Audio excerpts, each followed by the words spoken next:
Alright you guys, Duke Nukem 2020 here with my review of the Xbox 360 Slim. I just bought this a few days ago, played around with it for a little bit, finally decided to upgrade after having the old Xbox 360 White with the 20 gig hard drive and no HDMI output since it was manufactured before July 2007, so which kind of sucks. One of the reasons why I decided to upgrade is primarily HDMI, and secondly, I decided to finally get a new 360, just because mine was getting old and loud and noisy, and you know. But this thing is extremely quiet. I mean, when I first turned it on, I thought it wasn't on because it was so quiet, which is surprising because, like I said, compared to the first white model, that thing, when you first booted on, you heard the lens, and then you heard the fan, and then you heard the console itself check for the game and whatever, so. But I'm surprised how quiet this one is. As you see, this is the matte finish. You know, I was hoping for the gloss finish just due to the fact I was getting the 250 gig version. And another thing you'll notice, let me see here where they put it. Here it is. In case you guys don't believe me, the hard drive actually goes down here. There it is, 250 gig. Comes right out. Hold on. There you go. Which is an update that they had over the previous generation. Now you can still use these hard drives on the new E's that just came out, you know, that are supposed to resemble the Xbox One coming out, but I'm not too fond of that model. I don't know why. I like this better.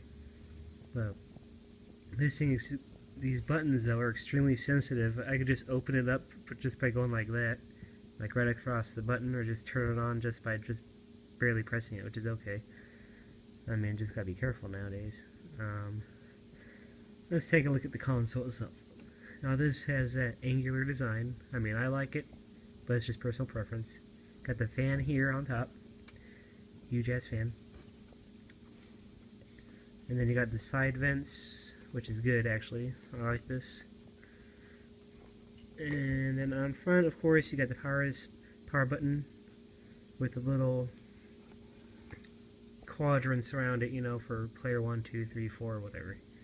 Your sync button, your 2 USB ports in there, your open button, close button, and tray, and a little warning just to let you know that not to move the console when it's on with a CD in there, that is. That happened to one of my games.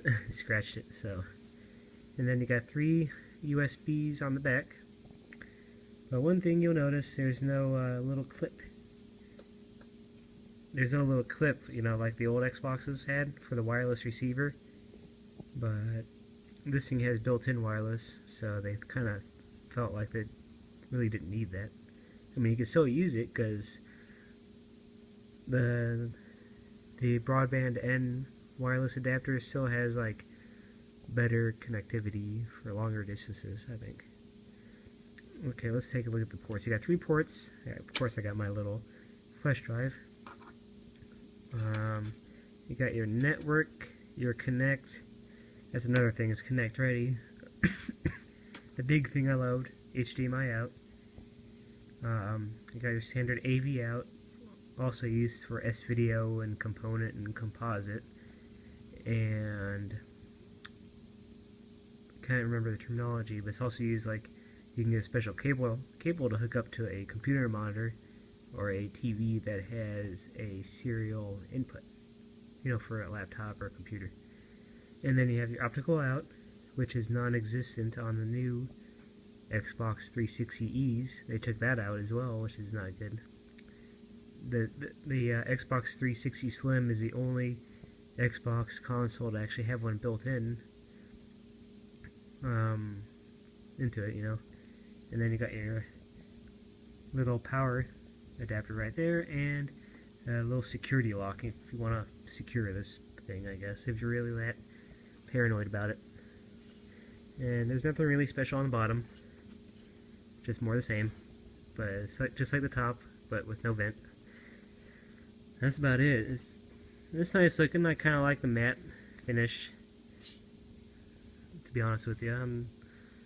That's what I kind of grew up with and I got accustomed to. So glossy consoles are still kind of new to me. Plus they pick up fingerprints and get dusty really easily, so this is just easy to clean for me. And another cool feature, you can still stand it on the side, but I do love the fact it's HDMI.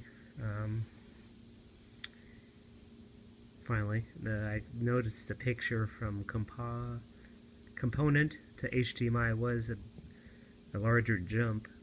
I could just definitely tell it's a little bit sharper, especially on my TV right there.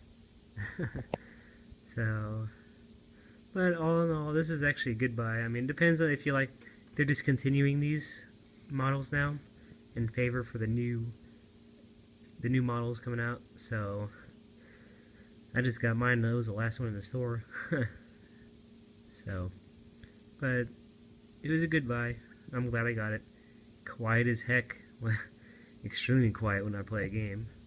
And the newer ones are supposed to be even more quiet. So, shoot. That's an improvement.